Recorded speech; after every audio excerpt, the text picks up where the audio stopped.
Bonjour à vous et bienvenue au podcast de Mindset 360 de Paul Rousseau, consultant d'affaires, coach et conférencier.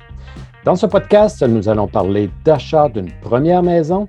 Et puis, pour parler de ce sujet, nous avons avec nous Anne-Marie Haussan, courtière hypothécaire. Bonjour Anne-Marie, comment ça va? Ça va bien, merci. Super. Et puis, tu sais, Anne-Marie, je commence toujours mon podcast avec un positif parce qu'on parle de mindset ici, Mindset 360, et puis on essaie de pas trop pencher du côté négatif des nouvelles. Alors, parle-moi de quelque chose de positif qui s'est passé dans ta vie au cours des derniers jours, un petit bonheur dans ta vie. Bien, c'est certain que le côté professionnel, ça fait toujours une petite fleur quand on se fait référer par un client. Donc, quelqu'un qui a fait affaire avec moi, qui me réfère, quelqu'un qui Oui. est proche. Là. Donc, ça m'est arrivé la semaine dernière. C'est certain que c'est toujours positif, puis ça, toujours flatteur. Donc, C'est vrai. Puis, on sait que derrière ça se cache l'idée que tu as donné un bon service. Puis la personne est tellement satisfaite qu'elle est prête à t'ouvrir son réseau de contacts. au mieux de mes connaissances, ça, c'est certain. Au mieux de tes connaissances. Super, super. Alors, aujourd'hui, Anne-Marie, on va répondre, entre autres, c'est toi qui vas nous répondre à la question, quel mindset adopter lors de l'achat d'une première maison? Donc, ici, on parle des premiers acheteurs et puis on va peindre un peu le portrait du premier acheteur et puis ce à quoi il doit s'attendre présentement. Et puis, oui, on va parler de l'achat de maison pour les gens qui nous écoutent. Et puis, même si Anne-Marie n'est pas courtière immobilière, son domaine est directement lié à l'achat des maisons, bien sûr, entre autres, là, et aussi le renouvellement qui pourrait être traité dans un prochain podcast. Alors, Anne-Marie, parle-moi présentement, là, comme exemple, là, comment est le marché de l'acheteur présentement? C'est sûr que personnellement, ce que je peux voir là, de mon côté, c'est qu'il y a beaucoup d'acheteurs, donc il y a beaucoup de clients potentiels, donc qui font faire des préqualifications, qui veulent acheter des maisons, qui sont en processus, qui regardent. Il y a un peu moins de vendeurs, par exemple, donc les propriétés sont un peu moins disponibles. Donc, ces temps-ci, c'est un peu ça. C'est certain qu'il y a eu aussi le taux préférentiel là, qui a fluctué beaucoup, donc qui a inquiété les gens. Donc, peut-être à ce niveau-là aussi là, que les gens étaient moins propices à acheter, en fait, là, dans les derniers temps, mais je dirais que le marché roule quand même assez bien là, du côté acheteur, là, tout de même.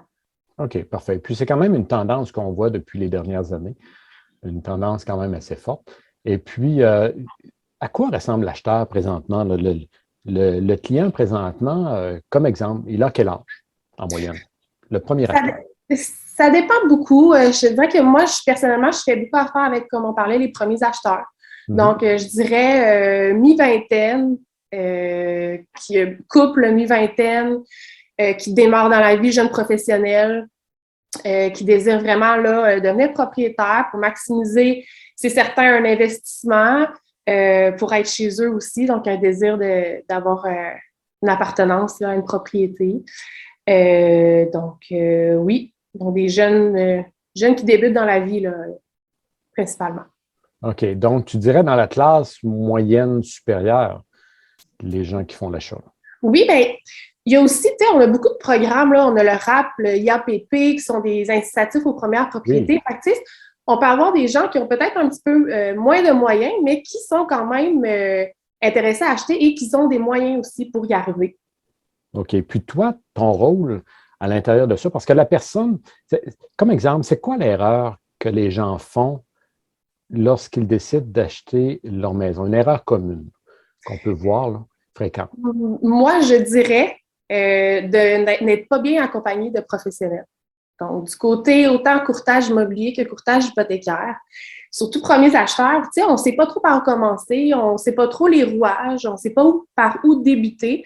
Tu sais, nous, c'est notre métier, on en voit, on en fait, on connaît la roue par cœur, tu sais, on est là pour appuyer et pour aussi prendre une partie du stress. Tu sais, on s'entend qu'acheter une première maison, c'est une grosse transaction, ça peut générer beaucoup de stress, on ne sait pas dans Oui. quoi on s'embarque. Donc, d'avoir des professionnels autour de nous, ben on peut, sans rejeter le stress sur eux, c'est certain Oui. qu'il faut que j'en dorme la nuit, mais tu sais, en nous rejetant un petit peu les inquiétudes, nous, on est toujours là pour rassurer, puis pour indiquer là, le chemin, puis rassurer les clients là, dans tout ça. Là.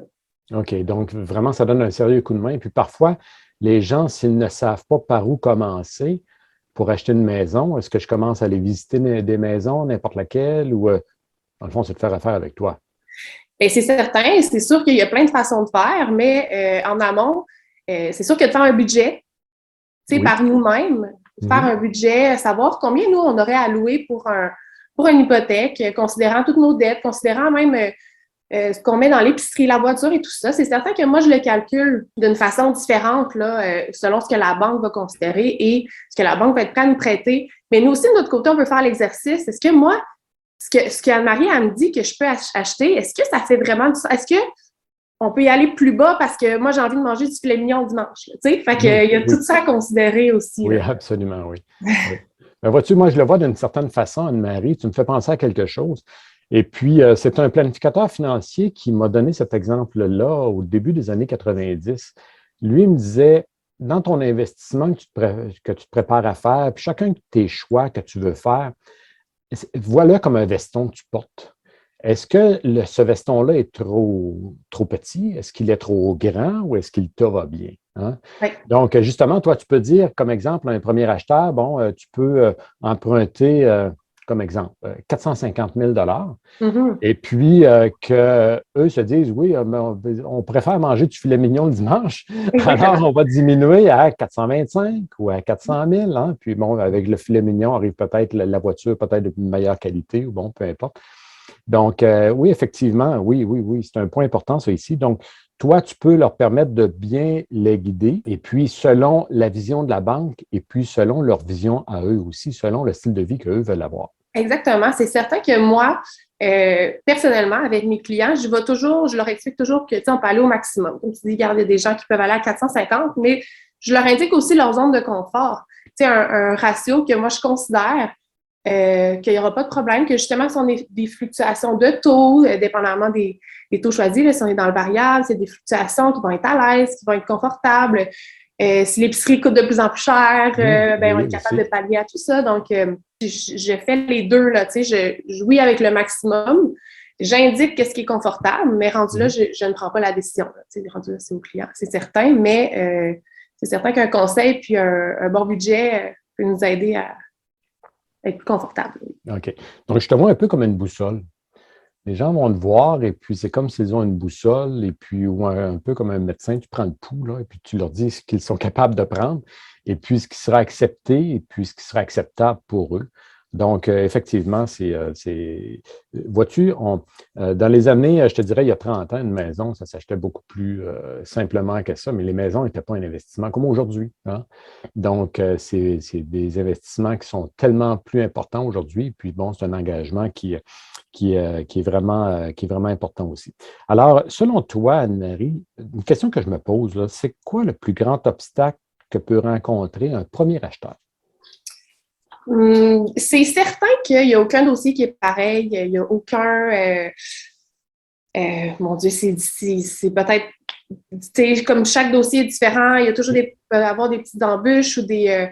C'est plus du côté de la propriété. Tu sais, il peut avoir. Bon, on a fait une inspection, bon, il y a un retour comme qu'il y a un négatif sur quelque chose, donc l'acheteur va être plus réticent. Mais de mon côté, je te dirais, c'est peut-être plus pour les premiers acheteurs, tu sais, le langage, d'hypothèque, un peu encore, tu sais, je reviens à comment on s'y prend, c'est quoi les rouages. Fait que, tu sais, ça peut être un obstacle pour les premiers acheteurs qui sont pas sûrs, qui vont être un petit peu plus hésitants, qui sont pas certains euh, comment je dirais ça, de où est-ce que ça va les mener. Tu sais, si on fait, je demande tel et tel document, oui, mais pourquoi? Puis là, il peut y avoir une petite résistance. Donc, mais c'est de trouver quelqu'un qui est pédagogue qui est là pour leur expliquer. Mais à part le langage, je dirais, qui s'explique très, très bien, des petites embûches qui se règlent très bien. C'est sûr que moi, je suis là pour justement voir les embûches en amont. C'est OK. certain que OK. pour le client, moi, je suis là pour, exemple, on veut une maison avec un puits artésien. Et moi, je vais y aller en amont, je vais demander un test d'eau pour pas qu'on soit bloqué à tel Oui. endroit. Tu sais, OK. c'est mon rôle de rendre ça un petit peu plus facile et faire rondement, en fait. Là. OK. OK. J'aime ça. J'aime ça ici, Anne-Marie, parce que là, ici, tu viens de nous démontrer que tu es beaucoup plus que seulement dire, tu peux emprunter tel montant, puis je te facilite l'emprunt. C'est beaucoup plus que ça, c'est que tu es facilitatrice, toi et tout courtier, courtière hypothécaire, en fait, facilitatrice pour que l'acheteur puisse ne pas avoir de surprise dans 3 mois, dans 6 mois, dans 2 ans. Donc, tu prévois ça pour lui. C'est certain que le côté du courtier immobilier, là, on travaille beaucoup étroitement là, ensemble. Le courtier immobilier fait beaucoup ça aussi. Ça, c'est sûr, c'est plus au niveau prêt. Mais en étant courtier, justement, on évite un peu ça au sens où on sait vers quelle institution se diriger pour faciliter la transaction aussi. Mm-hmm. Donc, on sait les barèmes de un, les barèmes de l'autre. Oui. Donc, comment présenter le dossier à une institution et à l'autre pour que ça passe plus rondement aussi, que ça soit mieux présenté, en fait. Mm-hmm. C'est ça. Et puis, toi, tu peux voir comme à l'avance les embûches que les gens peuvent vivre. Et puis, justement, le plus grand obstacle, tu le couches avant qu'eux y arrivent. C'est mon but. C'est ce que j'essaie de faire, oui. Oui, OK, super, super. Et puis, tu parlais de courtier immobilier. Oui. Comme exemple, la personne qui a un courtier immobilier qui va te voir, bon, c'est OK, mais la personne qui va te voir pour, premièrement, prendre le pouls, où est-ce que j'en suis avec mes finances? Je peux m'offrir quoi? Quel montant? Et puis, par la suite, toi, est-ce que tu peux faciliter aussi pour le choix d'un courtier immobilier? C'est certain. C'est certain que moi, de mon côté, je fais affaire avec des courtiers immobiliers qui me ressemblent dans leur façon de travailler et dans leur valeur de travail, dans leur éthique de travail. Donc, c'est certain que de commencer avec un service avec moi, je peux référer un courtier immobilier qui ont travaillé de la même façon. Fait que normalement, si on aime mon service, là, ça vient un service complet et tout. On peut aussi avoir un service là, concernant les assurances hypothécaires à la fin et tout. Là. Donc, ça peut vraiment être un service complet. C'est certain que moi, j'ai un gros réseau qui me permet de référer les bonnes personnes, les personnes en qui on a confiance, des personnes qui sont là pour aider là, vraiment le client. Oui, oui. OK, OK. Donc, tu peux servir de guichet unique. Oui. Hein? Puis la première personne que les gens vont voir, ça peut être toi. Et puis par la suite, le processus pour leur démarche de se procurer leur première maison peut se faire à partir de toi. Oui. OK. Tout le processus peut être enclenché. Là. OK, c'est super, c'est super. Donc, tu facilites bien. J'aime cette vue d'ensemble-là ici que tu peux apporter aux gens. Et puis, tu peux aussi vraiment les référer vers le bon endroit parce que toi, comme courtier, comme courtière, tu fais affaire à plusieurs endroits en même temps. Donc, tu sais à quel endroit le veston va faire le mieux pour ce client-là. Oui, c'est certain. C'est d'offrir le produit qui convient à chaque client. Il y a des produits dans chaque institution qui sont différentes. Comme exemple, donne-nous un exemple ici. Oui, j'ai fait un dossier, ben là, c'est plus un refinancement là, dernièrement. Oui. Donc, les clients, faire un petit portrait, là, monsieur travaille depuis 20 ans au même endroit, l'emploi super stable, madame aussi, mais madame me prend un congé sans solde. Donc, on ne peut pas considérer les revenus, mais monsieur et madame sont proches de la retraite, ont beaucoup d'avoirs, donc de placements et tout ça. Alors là, il fallait que je trouve une institution financière qui prenait en compte non pas seulement le salaire de monsieur et madame, parce que madame est en congé sans solde, oui. mais il fallait que je trouve qu'il y ait une place qui avait un programme spécial et qui considère les placements pour pouvoir refinancer leur propriété et faire les rénovations, ce qui était prévu.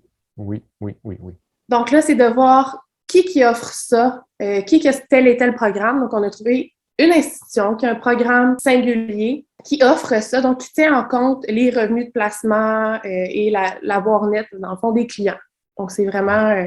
le client par lui-même serait allé voir 2-3 institutions financières, se serait buté le nez à la porte, qui aurait été refusé, alors que moi, avec la vue d'ensemble, je peux cibler directement le produit pour le client. Super. Donc, tu permets aux gens de ne pas peut-être sentir que les portes se ferment devant eux après être allés voir 2-3 institutions financières et que la réponse est non. C'est comme si on peut croire que ça va être impossible, tandis qu'avec toi, tu peux ouvrir la porte peut-être à 15 ou 20 endroits. Exactement. OK, super. Vois-tu ici une question que je me pose? On entend souvent parler de crise du logement. On dirait que c'est un sujet qui existe depuis des années. Et puis, je crois que dans 10 ans, on va encore en parler. Est-ce que c'est une raison qui fait que les gens cherchent à se procurer une maison, une première maison? J'aurais tendance à dire que oui, étant donné que, une maison, c'est un investissement, que plus longtemps on reste à l'endroit normalement, le moins on a à débourser. Tu sais, l'hypothèque devient de plus en plus petite, alors qu'en logement, mais c'est l'inverse. Donc, ça augmente, les prix augmentent.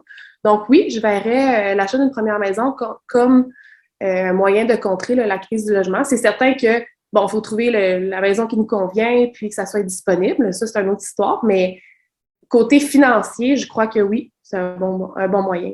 OK, OK. Puis ça peut faire en sorte que les gens vont cesser de chercher. Et puis aussi, parce qu'il est là le problème, hein, avec la crise du logement. OK, OK, super.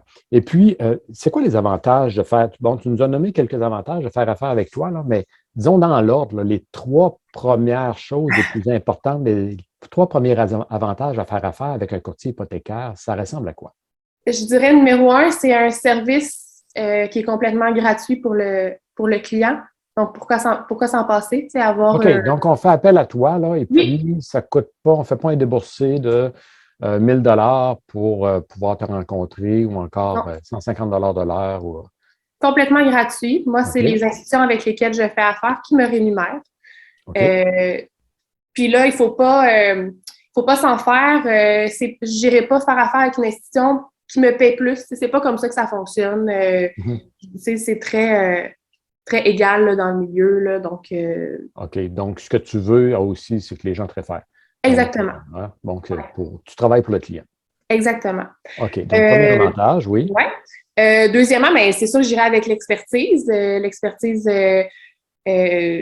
toutes les stratégies qu'on peut avoir. Je parlais tantôt du RAP, de IAPP. Oui, Je parlais, d'envoyer vers la bonne institution financière, tout ce qui entoure, donc les rouages du milieu. Donc, d'avoir vraiment, de pouvoir aussi explorer toutes les possibilités. Tu sais, moi, quand je fais des recommandations aux clients, je leur montre beaucoup de choses, je leur compare beaucoup de scénarios, chose qui est très intéressant. Donc, tu sais, un à côté de l'autre, tel scénario, les gens se questionnent beaucoup sur le taux oui, variable, le taux fixe, donc les mettre en comparaison oui. euh, et leur montrer, en fait, c'est pas moi qui va prendre la décision jamais, mais leur montrer puis qu'ils prennent une décision éclairée en connaissance de cause.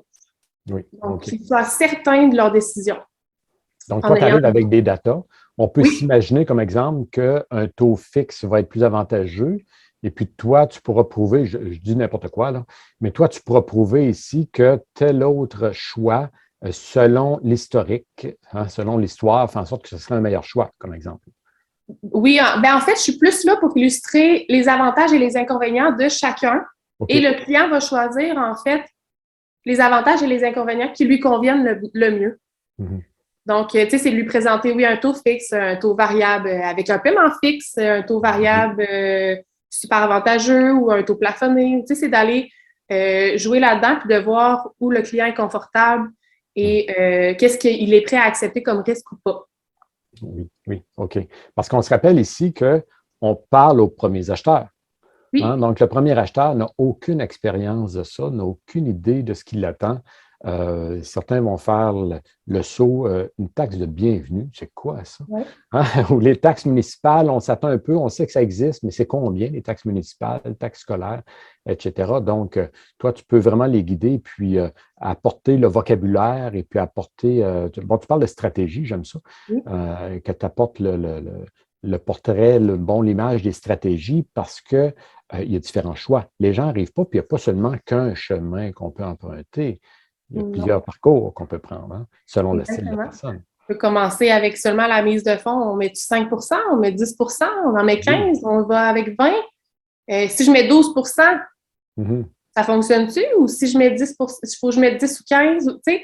Donc, il y Oui. a tout ça, le questionnement que ben, moi, je suis là pour répondre. Donc, Oui. pourquoi on ne met pas 12 pourquoi on y va à 15 ou à 10? Pourquoi Mhm. on irait avec du conventionnel, mettre un 20 ça dépend de la situation. Si vous avez beaucoup de liquidités, si on n'en a pas beaucoup. Si on met tout en mise de fonds, après ça, on arrive une petite urgence, on n'a plus rien, c'est pas la bonne stratégie non plus. Là, les gens, premiers acheteurs, on achète une maison, mais là, on vient d'un logement. Oui, on va mettre toutes nos économies, c'est bien beau, mais il faut acheter. Là, on est rendu avec 3 chambres, on est rendu avec un sous-sol, il faut meubler tout ça. Oui. Donc, il y a ça à penser. Donc, je suis là pour ça. Je suis là pour. Est-ce que des rénaux? Est-ce que. Exactement. Hein, Exactement. aussi? OK. OK.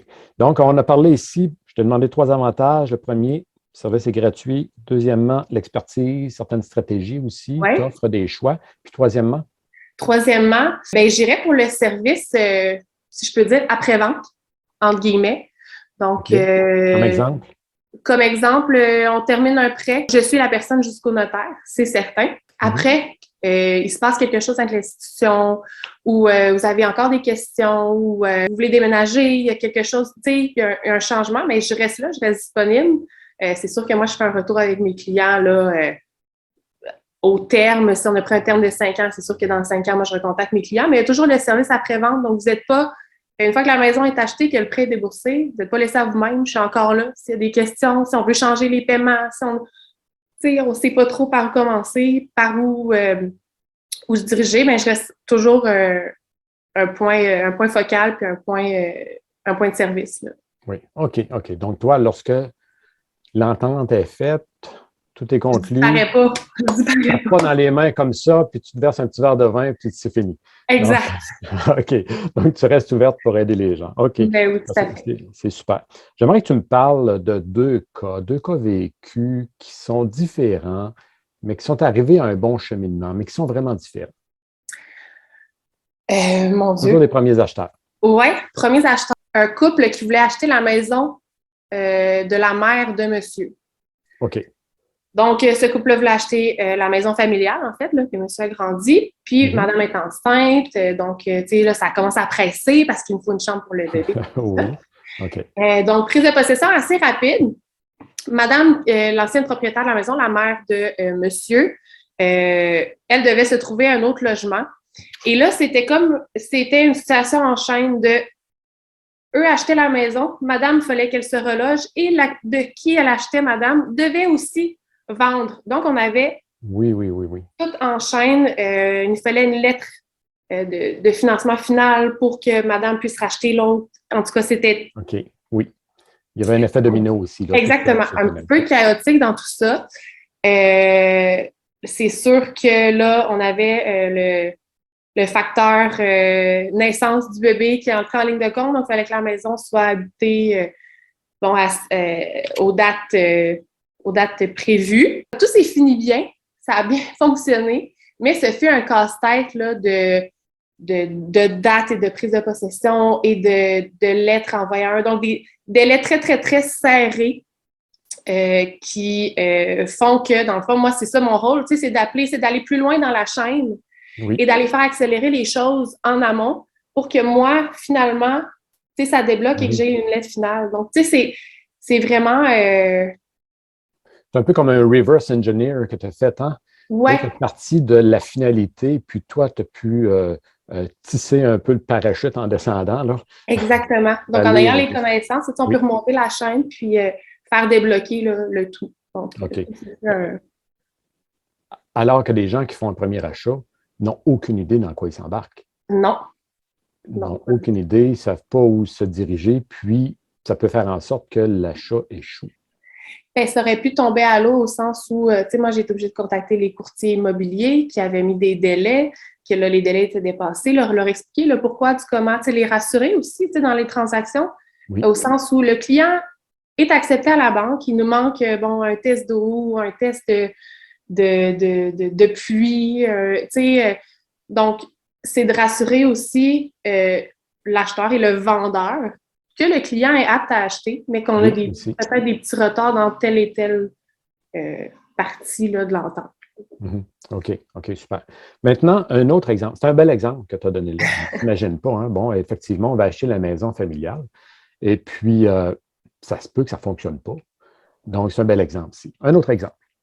Un autre exemple, cas simple que monsieur et madame achètent une première propriété, promesse d'achat acceptée, on va au financement, finalement, on fait faire une inspection et les conditions de l'inspection ne sont pas respectées. Donc, promesse d'achat tombe à l'eau. OK.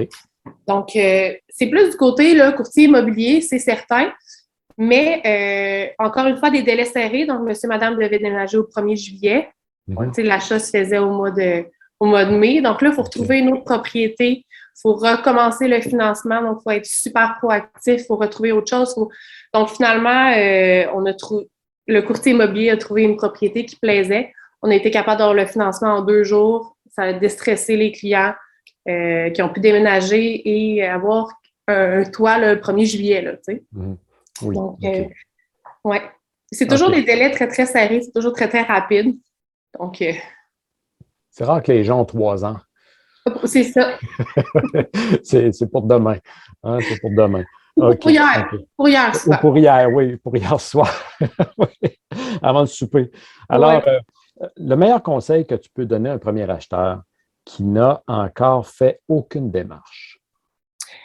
Bien, ça revient un peu au début ce que je disais, tu sais, le budget, d'être prêt aussi à se faire aider, d'être ouvert,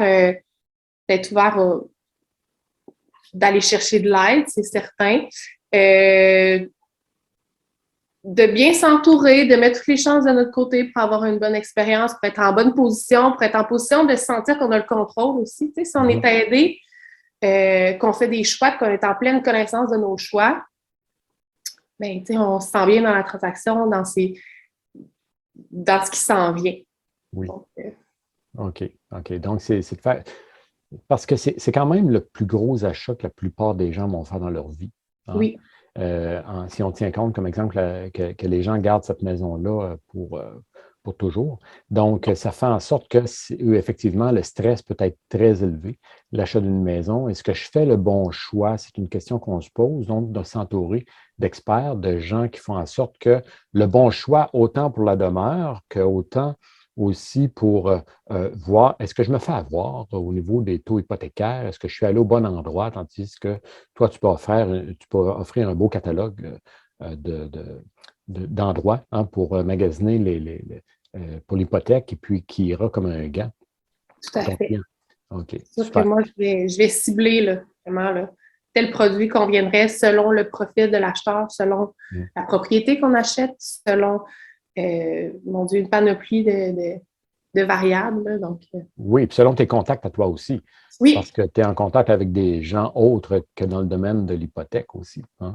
ben c'est sûr que je fais affaire avec oui, mais je fais aussi affaire avec des institutions financières qui n'ont pas pignon sur rue, donc on est habitué de voir la caisse, pour ne pas le nommer, ou tu sais, Mhm. physiquement une banque, mais moi j'ai des banques virtuelles, j'ai des prêteurs qui sont pas accessibles sans courtier, qui peuvent être très avantageux, Mhm.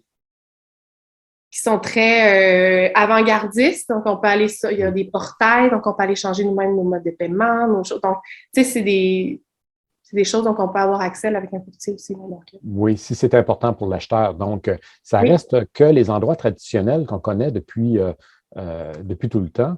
Ici, au Québec, et puis si vous êtes ailleurs dans le monde, je suis convaincu que vous avez certaines banques qui sont vos préférées, que vous connaissez depuis toujours, demeurent des bons choix, mais oui, c'est de voir si c'est le meilleur choix pour vous au moment de l'achat. Hein. exactement. Donc, OK, super. Très, Un mot, oui, oui, j'allais dire, c'est très périodique, là, tu sais, de mon côté. C'est certain que quand on parle seulement de meilleurs taux, je vais avoir une banque qui, pendant un laps de temps, va offrir les meilleurs taux, les meilleures options, qui va avoir des promotions et tout ça. Mais le mois d'après, ça va être une autre. Donc, c'est vraiment mhm, de trouver le bon momentum, oui, la aussi, bonne porte d'entrée, là, ouais. aussi. Puis parfois, le meilleur taux n'est pas le meilleur choix. Non, tout à fait. Ça, c'est très, très, très, très vrai. Oui, parce qu'il y a beaucoup d'autres choses, beaucoup d'autres facteurs à tenir compte Oui. lors de l'achat. OK, super. Un mot de la fin, Anne-Marie? Se faire bien accompagner. Encore là, pourquoi s'en passer quand c'est un service qui est gratuit, dans le fond, que la personne travaille dans notre intérêt. Donc, tu sais, on a une chaîne, moi, je suis un maillon de la chaîne. Vous avez le courtier immobilier, vous avez les assurances, vous avez, bon, le conseiller en succursale, vous avez tout ce beau monde-là qui sont à votre disposition. Donc, prenez les moyens pour se sentir bien dans une très grosse transaction, donc achat d'une première maison. C'est une transaction importante. Oui. Effectivement. Super. Donc, pour rejoindre Anne-Marie, ses coordonnées vont accompagner ce podcast. Alors, c'est un plaisir de t'accueillir, Anne-Marie, puis merci d'avoir été avec nous. On se reparle bientôt. Merci. Donc, nous étions avec Anne-Marie Haussan et nous avons parlé de plusieurs sujets aujourd'hui, hein, dans ce sens qu'au niveau du prêt hypothécaire, c'est beaucoup plus qu'un prêt hypothécaire lorsqu'on fait affaire avec un courtier ou une courtière hypothécaire, dans ce sens que, entre autres, Anne-Marie nous a parlé que le client d'une première maison présentement, ce sont des gens qui sont mi-vingtaine, des professionnels. Donc, on peut voir un peu le portrait des gens qui font l'achat de la première maison, qui la font quand même assez jeunes. Et puis, c'est un investissement pour la vie, en fait. Hein. Et puis, elle nous a parlé aussi d'une erreur que les gens font, c'est premièrement de ne pas bien être accompagné et puis de trouver un expert, trouver une personne qui pourra nous servir de boussole et puis, comme Anne-Marie disait, qui pourra prendre une partie du stress sur ses épaules et faire en sorte de nous montrer que le processus, dans le fond, le processus est comblé de différentes stratégies, puis il s'agit de choisir les bonnes stratégies, puis il en existe plusieurs. Donc, on arrive à la fin, puis on a certains choix qui peuvent nous convenir. Donc, c'est toujours le client qui décide à la fin. Et puis, on parlait d'obstacles, principaux obstacles qu'un premier acheteur va rencontrer. Anne-Marie nous a dit, il n'y a pas vraiment d'obstacles parce qu'elle verra les obstacles avant que le client y arrivera. Et puis, elle permet de coucher les obstacles, donc de bien expliquer, de vulgariser pour expliquer où est-ce qu'on s'en va et puis qu'est-ce qui est permis, qu'est-ce qui est faisable et puis comment on peut faire pour que le veston nous fasse bien. Hein? Pas avoir un veston qui est trop grand ou un veston qui est trop petit. Et puis, on a parlé aussi des 3 principaux avantages à faire affaire avec un courtier hypothécaire. Et Anne-Marie nous parlait, premièrement, le service est gratuit, vous imaginez. Donc, vous avez vraiment une intention, vous croyez avoir le pouvoir d'acheter une maison. Donc, pourquoi ne pas faire affaire avec une courtière hypothécaire? Et puis, cette personne pourra vous donner de ses conseils, de son expertise, et ce, gratuitement. Et puis, par la suite, un autre avantage, c'est d'avoir accès à plusieurs expertises, d'avoir accès à une expertise et à plusieurs stratégies. Donc, une belle panoplie de stratégies qui s'ouvrent devant nous, auxquelles on n'aurait même pas pensé, tandis que cette personne-là fait ça à la journée longue. Et troisièmement, ça ne s'arrête pas à l'achat. Hein? Ça s'arrête vraiment au service après-vente. Donc, il y a un suivi qui est fait par la suite et puis on a quelqu'un qui peut nous accompagner et puis qui peut continuer à nous guider s'il y a un pépin qui se présente ou si on a des questions des mois ou même un an plus tard. Et moi, ce que je vois d'un courtier ou d'une courtière hypothécaire, c'est qu'on fait affaire à un seul endroit. Moi, je trouve ça magique, dans ce sens que souvent, faire affaire à un seul endroit, on peut s'attendre de payer plus cher, tandis qu'ici, on fait affaire avec une personne qui nous permet d'économiser, qui nous permet de faire les meilleurs choix. Et puis les choix, parce qu'aujourd'hui, on a besoin de quelque chose, on fait quoi? On embarque sur Internet, on Google et puis on tente d'aller chercher une réponse. Mais dans ce cas-ci, ce n'est pas comme ça qu'on va trouver les meilleures réponses parce qu'il y a des règles qui changent, il y a des lois qui changent, et puis on peut tomber sur un principe ou on peut tomber sur une réponse qui n'est plus valable aujourd'hui, tandis qu'ici maintenant, lorsqu'on fait affaire avec un courtier hypothécaire, on a vraiment l'heure juste, l'heure d'aujourd'hui. Alors, ça a été un plaisir de préparer ce podcast pour vous en compagnie de Anne-Marie Haussan. Ici Paul Rousseau, consultant d'affaires, coach et conférencier. On se reparle bientôt et d'ici là, jusqu'où irez-vous? Ciao!